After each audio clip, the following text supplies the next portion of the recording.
Do it, man. I love it. Let's go. What's going on? Welcome back to Jiu-Jitsu Outlet. I'm sitting down here with Mina Elias, the CEO of Trivium Group.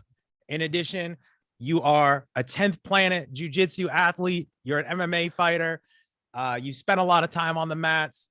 And also, you own MMA Nutrition. You started a supplement group, man. So you're a high-level entrepreneur. I was just listening to you on another podcast. You were talking about some high-level stuff, man, about Amazon PPC, about how to succeed with advertising.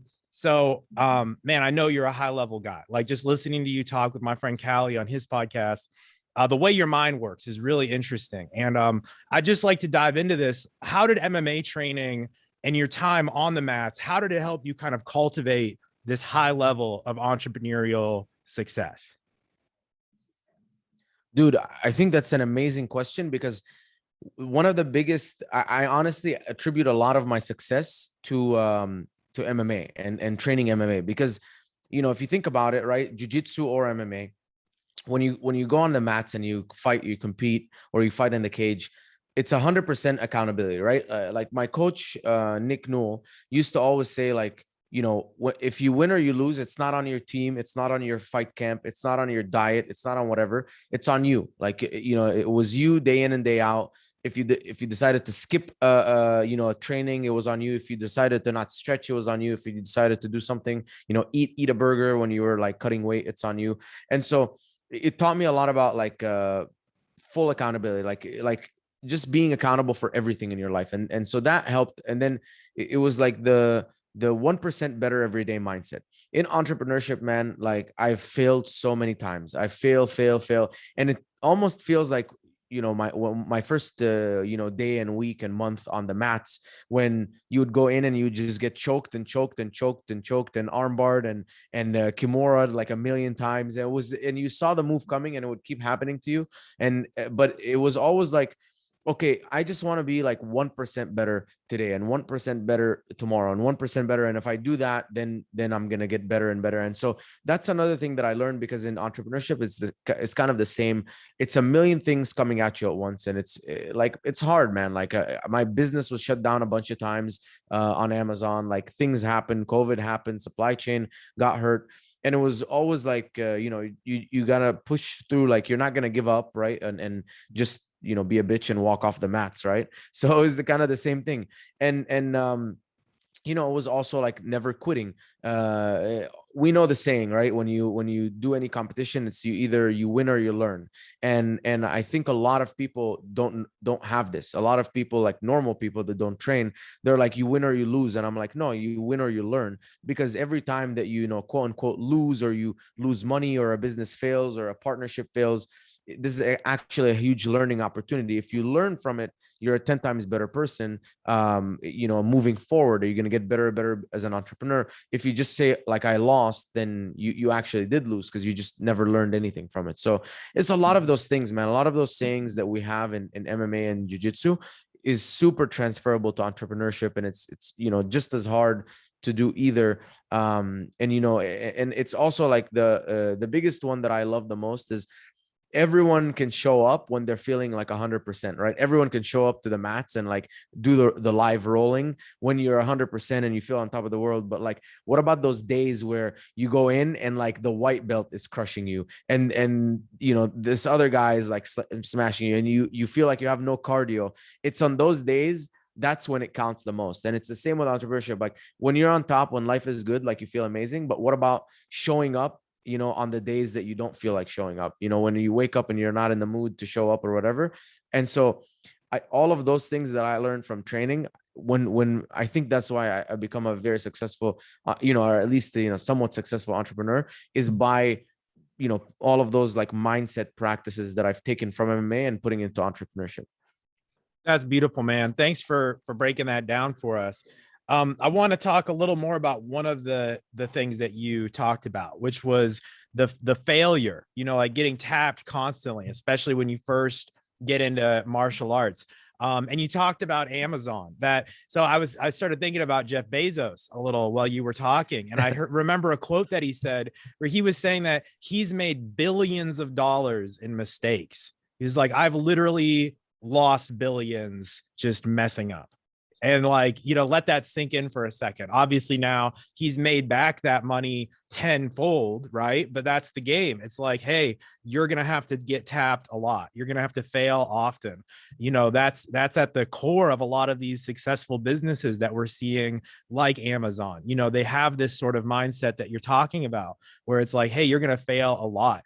You know, if you've ever done sales calls before, you know, you fail a lot. You hear no way more often than you hear yes. You hear no, like, you know, way more, you know what I'm saying? And just, I guess I want to talk about that just a little bit more. What have you taken away from the failures that you've had as an entrepreneur, as a fighter? Like, what are some of these big lessons that you have integrated? You know, because we always talk about like, oh yeah, I learned a lot, I failed a lot, and it taught me lessons. Yeah. But like, what specifically were some things that you took away? Yeah. So I'll give you some specific ones. Like generally things that can be applied to, like, you know, I'll talk more general and then I'll talk more like specific. So more general, partnerships. You know, I've had multiple failed partnerships, and a lot of it was not knowing how to choose partners.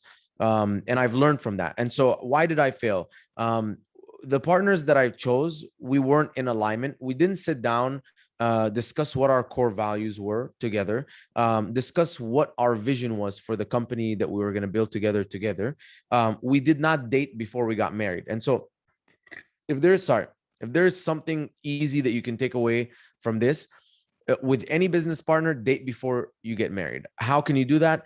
You know, for you want to build like a business together, why don't you try and do this small thing, you know, that is like part of that business together for 3 months, 4 months, and see what it's like working with that person.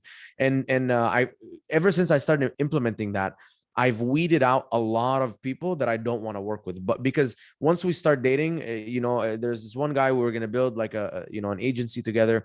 And I'm like, okay, like I'm going to do my part, you do your part, and then we'll see how it goes. And then if it works, like we'll actually partner. And, you know, I did my part and he didn't do his part. And he's like, well, I thought you were going to do this. You were going to, and I'm like, you know what? Like this is not working out for me. So we, you know, we didn't date before we get married. We didn't have everything on paper. I don't care if your partner is your brother, your sister, your mother, or your father. Having everything on paper and something that you guys can hold each other accountable to is going to be very, very important. Having like a clear way of resolving problems is going to be very important. So that's kind of one of my first and biggest failures. My second, I would say, very, very massive failure was having shiny object syndrome. I started MMA nutrition and I saw a little bit of success, and once I got that success, you know, I was approached by someone else to start another supplement brand, and I kind of got excited. I'm like, okay, let's start the supplement brand. And then I got approached by someone else to start another thing, and I just kept dabbling into these different things. And I hid it under you know, or excused it under the fact that I wanted to generate multiple streams of income, which is total bullshit. That's another thing I'll talk to about, which was a mistake. But you know, I think when you're starting out, or when your main business isn't massive, you should not get distracted with all these other things, because you end up like having a little bit of energy. It's like this, right? It's like if I did one session of jiu-jitsu, in you know, one session of striking, one session of lifting, what, you know, one session of this, one session of swimming, one session of running, and then it's like, okay, great. But guess what? You suck at everything because you did one thing once every 2 weeks. Versus if I did, you know, 6 days a week jujitsu, you know, and like did that for like 6 months, and then I would like be so much better than everyone who's like doing that. So that diversification of streams of income, most people I think have a misconception. It doesn't happen before you have money. It happens after, like, you've built something really big. It's generating so much cash flow. You're like, I don't know what to do with this money. I already have the life that I want, and I don't know. I'm either gonna blow it on like stupid shit, or maybe I can like start investing, you know, some of my time in like real estate or something. So that's kind of like one of the other mistakes that I've made.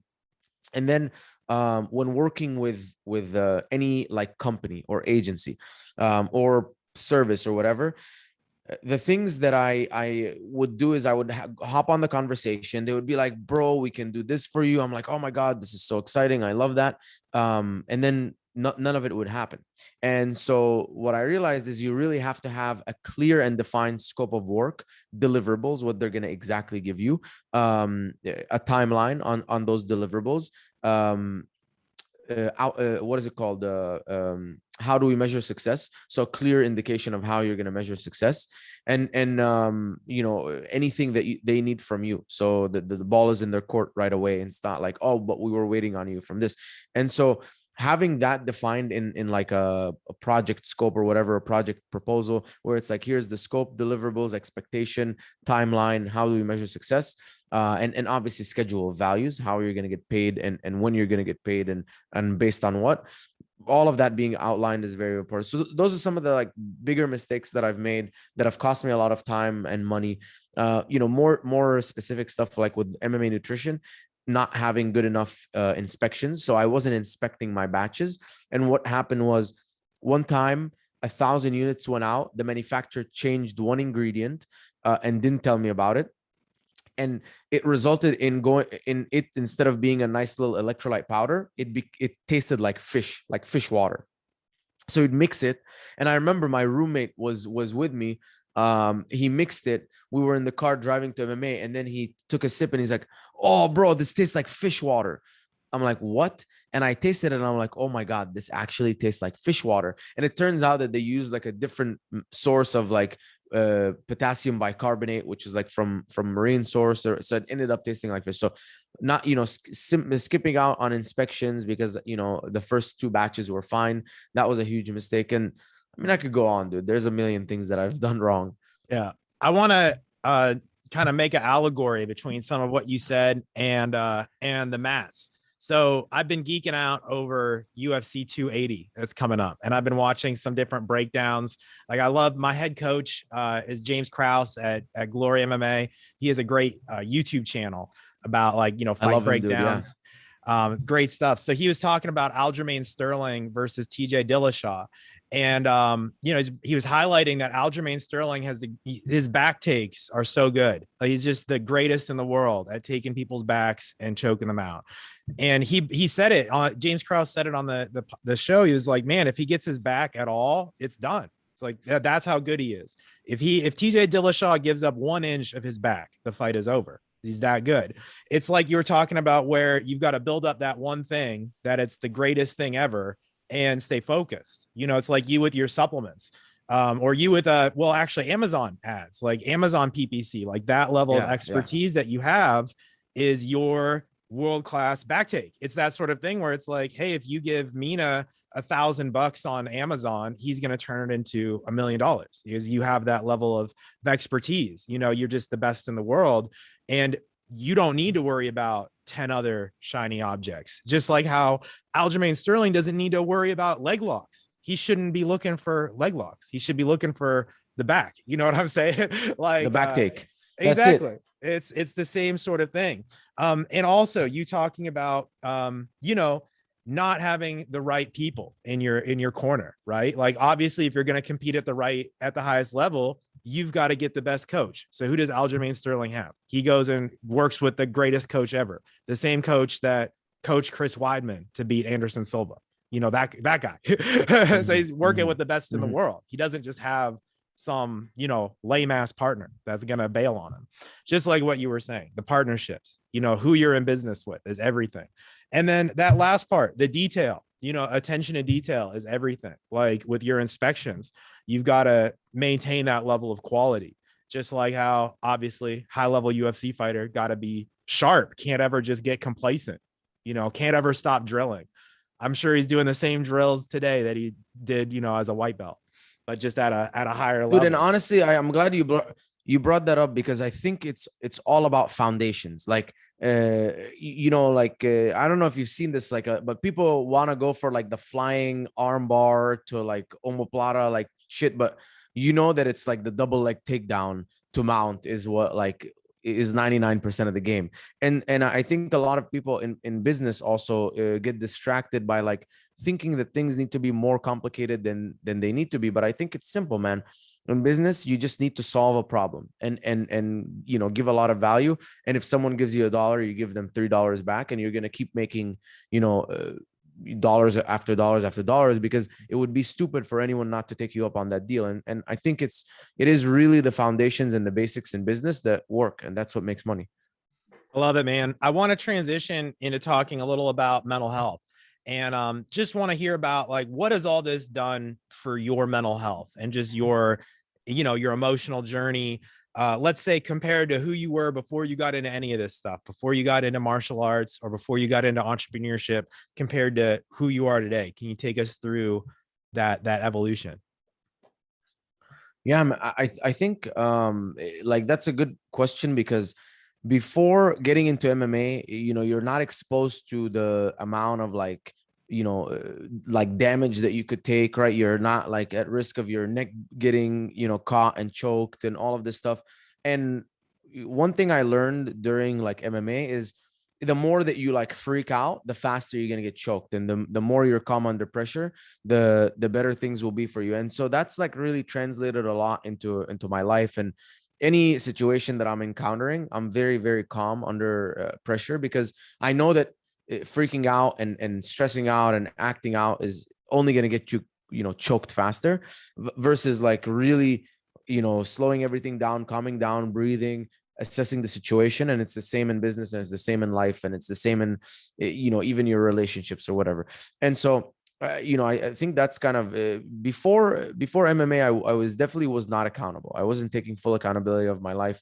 I very like stressed out here and there. And then after MMA, it was a lot different. It was okay. I'm way more calm under pressure. I'm putting in these situations. I'm able to like assess it. I'm not like stressed, because stress really doesn't do anything for you. All it does is negative outcome. It doesn't do anything positive for you. And like post entrepreneurship, it's gotten even more, where like you now have to be even more calm, because it's not just like you're gonna get choked out and then you tap and it's over. It's like you're gonna lose a lot of money. And so it's like putting what you're learning into like real practice. And it's been a very, I think everyone, man, should do like jiu-jitsu and MMA. Yeah, I think so too, man. I think at least a year is something. I was talking yesterday on the show with Dr. Roddy Ferguson, who's a judo Olympian, competed at ADCC, and that's what he was saying too, was everyone should do at least a year of training, and it's kind of like learning how, I feel like it should be like learning how to drive, or something. It's like a kind of a rite of passage thing that happens when you're growing up, and you learn this very super valuable skill that everyone needs to know just to function. And it takes a minute. It takes like about a year to go through the whole process of getting your learner's permit and learning the basics and doing your driver's ed school and passing your big test and all that kind of stuff. So why not have martial arts be the same thing? I don't know. Like, how would you roll this out? Let's do a little thought experiment. If you got elected emperor of Get it in school, man. Universe. Start with school. That's the best way to roll it out. Like, have like a mandatory jiu-jitsu curriculum in all schools. All right. And then number one, all women will know how to defend themselves like way better. And then you'd have a lot of people that are probably a lot more calm and they like, because I'm also thinking like a lot of the people who have like frustrations, internal frustrations. Like I trained the kids for like 2 or 3 years, I think, when I was like training at Nick's, Fighting Arts Academy. And I'd see these kids come in and they, some of them are like frustrated or they have ADD or whatever. And you put them into, MMA and give them that structure and be like, bro, like, this is what you're going to do. There's no if and but. And they get that discipline and they become like way better kids for it. And so I think start with schools, man. I agree, man. And that's what the show's all about, is that jiu-jitsu is the outlet for kids to, have that energy, or for all of us to have that expression. And something I've been thinking about a lot is how martial arts rewards and encourages stuff that we would consider negative anywhere else. Like, if I was even thinking, what do you say? Okay, what do you say to someone? Like, what do we call someone in the gym when they're getting really good? We start to say, man, he's becoming a problem. Like, if I turn to a white belt and I say, hey man, you're a real problem for me, like that's a huge compliment to that guy. Whereas if I say to you in any other context, like Mina, you're a real problem. It's like, oh man, we got an issue. But it's literally like Yeah, I'm the offended. I'm vernacular. offended, man. Yeah, but it's literally Yeah, not even it's the vernacular we use is like, hey man, you're becoming a real problem in here. You're like, oh shit, yeah. wow, thank you. I've I'm been working flattered, on it. man. I'm flattered, dude. I'm just doing my best. But it's the same with a sneakiness. Like my coach was saying to me the other day, he's like, man, you're real sneaky. You're a real sneaky guy. And I'm like, oh wow, yeah, that's a real compliment, But obviously anywhere else, it's like, oh, he's sneaky. I should probably not associate with this person. I should Or stay away from this guy. yeah, I mean, I guess in jiu-jitsu, it's the same thing, right? This guy's sneaky. I should stay away from this guy, right? it's true. It's true. But I think for kids, especially, like it gives them that outlet for aggression specifically. It's the same with aggression, really. Like if any other context, it's not okay to be aggressive. Like in business, you don't want to be perceived as aggressive. Like that's not good. You're probably going to lose some clients. Be like, oh man, every time we hop on the phone, he's aggressive to me. Like that does not sound like a great client relationship. But if it's on the mats, it's like, hey man, you've got to be more aggressive. It's like you gotta step it up and be more aggressive and try to really get this guy. That's so for kids, especially, it's like that's the only place that an adult is encouraging them to say, hey man, you like let that frustration out. You can be more aggressive. You could be more aggressive. That's the other thing. That's a great thing. What else do you think like kids could really take away from this, like kind of along these lines? I mean, I really think it's like the mindset stuff. How many times do we hear like, I mean, I went to regular like high school and then I graduated and I went to college, and you keep hearing this thing like life is dealing you these hands, or like life is giving you this whatever, this dealing you lemons or whatever they call it. And I'm like, this is not true, man. This is not true, because when you step on the mats and like someone taps you out, it's not like, oh man, like, let's say like it was a fair competition, right? Like you're 180 and you're going against another 180 blue belt or something. You're not like, oh man, like life is giving me lemons. You're like, that's on me. Like, I shouldn't have gotten tapped from this move. Like I should have had a better like guard recovery or whatever. And I didn't. And so that's one thing that I think jiu-jitsu teaches better than anything in the world, which is you're getting defeated in the most literal sense. Like in tennis, it's a one-on-one sport, but it's like, the ball gets hit. But in jiu-jitsu, you're literally fighting for your life, quote unquote, and getting tapped out, where you're surrendering, and then you have to face yourself and say, that was on me. I bet you that if I drilled guard escape like 100 times a day for the last like 180 days, that wouldn't have happened to me. And I think that's the biggest lesson, man, for kids. Is a lot of kids, including me, grow up and I'm like, oh man, this is life. Like I have a bad job. That's because of life. And then now that I like think back and I'm like, no, dude, I didn't have a bad job because of life. I had a bad job because I never like took the time to learn how to apply to jobs effectively and go after it and follow up aggressively and show that I have so much value. Because if I was like an 18-year-old like brain surgeon, like brilliant brain surgeon, like any hospital would bring me on, right? It doesn't matter. But I was an 18-year-old, like just a random kid who maybe got some good grades. Like, so what? There's a lot of people with good grades. I never took the time to understand that I had to be like valuable and desirable and then go after it. And so all of us, or not all of us, but like people like me and similar people, we just blamed it on life and said, oh, this is life, that's life for you. But it wasn't like that, man. And in jiu-jitsu taught me that. It was never like, oh man, yeah, whatever, like that's life, you win some, you lose some. No, it was like, damn, dude, I'm gonna go back and I'm gonna make sure that I never get like guillotined again. I'm gonna always defend my neck. And like, so that's kind of like what I learned from being in jiu-jitsu. Man, that's huge. And the ability to come back. I think that's something that's huge too. It's like jiu-jitsu teaches you how to bounce back quickly, how to immediately escape the submission and get back on top. or you get tapped out and maybe you win the next round because now you know how to, now you're looking out for that thing that he caught you in or something like that. So I feel like there's a lot, man. We could talk about this all day. I do got to wrap this up here momentarily, but I wanted to ask you one last thing and kind of end on this. There's a lot of guys and girls in jiu-jitsu who are very entrepreneurial. And I'm sure you know this too. Like a lot of people who are attracted to the martial arts are more open-minded. You know, a lot of us have been listening to Joe Rogan for, you know, X number of years. We are thinking a little bit differently. And a lot of people seem to be kind of called to become an entrepreneur or start a business or something.